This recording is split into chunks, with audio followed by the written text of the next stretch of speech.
पत्थर का दर्द, यह आज की कहानी का शीर्षक है। मुझे पत्थर कहते हैं। मैंने लोगों को कहते सुना है कि मैं यहाँ पर सदियों से हूँ। वैसे समय का तो ध्यान नहीं, लेकिन जहाँ तक मुझे याद है, पहले मैं एक नीलकंठ नामक पर्वत की चोटी पर अपने माता पिता और भाई बहनों के साथ निवास करता था। बहुत बड़ा कुनबा था हमारा। कितना सुखी जीवन हुआ करता था वहाँ। परिवार के सारे सदस्य आसपास ही रहते थे। बातचीत तो नहीं हो पाती थी, लेकिन अपनों के समीप रहने का और उनका पास होने का एहसास ही काफ़ी था जिंदा रहने के लिए। आसपास के पड़ोसी और रिश्तेदार भी बहुत सुंदर सुंदर थे। कभी किसी बात पर बहस लड़ाई झगड़ा नहीं होता था। कभी जब बड़े तूफान आते तो हम खिसकते खिसकते एक दूसरे के घरों तक आ जाते, लेकिन कोई तू तू मैं नहीं होती। सुख दुख तो हमेशा लगा ही रहता है। सर्दियों की सुबह सुबह की धूप हमें भी अच्छी लगती है। छोटे छोटे पंछी कभी कभी घंटों हमारे साथ बैठते। उनकी चूं चूं बहुत अच्छी लगती। लेकिन मई जून की सुनसान और गर्म दोपहरी में बहुत बुरा लगता था। उससे भी ज़्यादा बुरी तो हमें बरसात लगती। हर समय खतरा बना हुआ रहता कि कहीं कोई बिजली न कड़के, कहीं कोई बड़ी तूफ़ानी बारिश न आए। क्योंकि हमारे बड़े बूढ़ों को कहते सुना था कि जब भी इस तरह की आपदाएं आती हैं तो उसमें हमारे कुनबे के बहुत से छोटे छोटे बच्चे लापता हो जाते हैं, जो कि आज तक नहीं मिल पाए। जाने कौन कहाँ किस हालत में होगा, जिंदा होगा भी या नहीं। यदि आमना सामना हो जाए तो कैसे एक दूसरे को पहचानेंगे। अब तक तो घिस कर रगड़ कर सबकी शक्ल बदल गई होगी।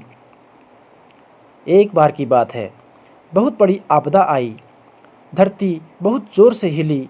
मैं और मेरे बहुत सारे भाई बहन, सारा कुनबा एक साथ ऊपर से नीचे गिरने लगे और सब लोग अलग अलग दिशाओं में दूर दूर गिर गए। सब बिछड़ गए। तब से लेकर आज तक मैंने किसी का मुंह नहीं देखा। मैं तो जिंदा हूँ, लेकिन बाकी लोग किस हालत में होंगे कुछ पता नहीं। मेरा सफ़र भी कहाँ ख़त्म होगा कुछ पता नहीं। उस घटना के बाद की बात है, जब मुझे उस घनघोर जंगल के बीच एक चट्टान पर रहते हुए सदियाँ हो गई थी। एक बार बहुत से लोग वहाँ से गुजरे। मेरे मन में कौतूहल जगा कि ये किस तरह की आवाज़ें हैं।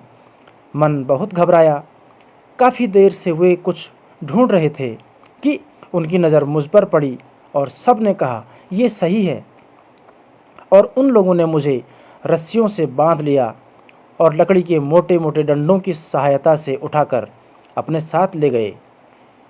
मुझे किसी बहुत सुंदर सी इमारत में लगा दिया गया, जिसे वे मंदिर कह रहे थे। यह मेरे लिए अनोखा अनुभव था। यहाँ आकर मुझे बहुत आराम मिला। लगा कि जीवन धन्य हो गया।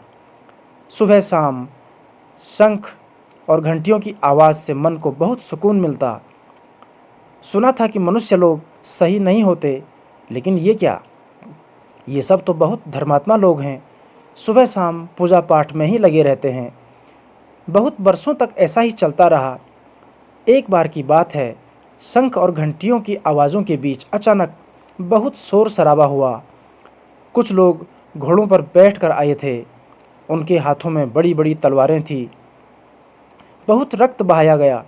बहुत सी वस्तुएं उन्होंने अपने ऊंट घोड़ों पर लाद दी। अब उन्होंने दीवारों को गिराना प्रारंभ किया और मैं फिर वहां से गिरकर किसी खाई के किनारे आ गया। समझ नहीं आ रहा था कि ऐसा क्यों किया गया। अब शंख और घंटियों की आवाज़ें नहीं थी, बस सारी रात्रि टर टर सूं सूं की आवाज़ आती थी। इसी तरह जाने कितनी बार मुझे उठाया गया, सजाया गया और जाने कितनी बार गिराया गया।